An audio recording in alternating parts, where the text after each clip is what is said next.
সারা দেশে তাপমাত্রা নিয়ে আবারও দুঃসংবাদ। বঙ্গোপসাগরে তৈরি হওয়া লঘুচাপের প্রভাব পড়েছে দেশের উপর।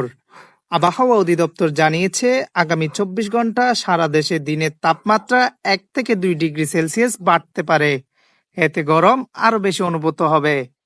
বৃহস্পতিবার সন্ধ্যা দেওয়া ৫ দিনের পূর্বাভাসে বলা হয়েছে, শুক্রবার সন্ধ্যার মধ্যে বরিশাল, খুলনা, চট্টগ্রাম আর সিলেট বিভাগের কিছু জায়গায় এবং রাজশাহী, রংপুর, ময়মনসিংহ ও ঢাকার ২-১ জায়গায় ঝড়ো হাওয়া সহ বৃষ্টি হতে পারে। এছাড়া চট্টগ্রাম, ময়মনসিংহ ও সিলেট বিভাগের কিছু কিছু এলাকায় এবং দেশের অন্য বিভাগগুলোর কয়েকটি জায়গায় হতে পারে দমকা হাওয়া সহ বৃষ্টি। তবে রাতের তাপমাত্রা খুব একটা বদলাবে না বলে জানিয়েছেন আবহাওয়া অফিস।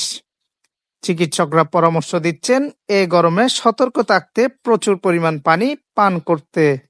মাহি সাজিদ, খবর 24।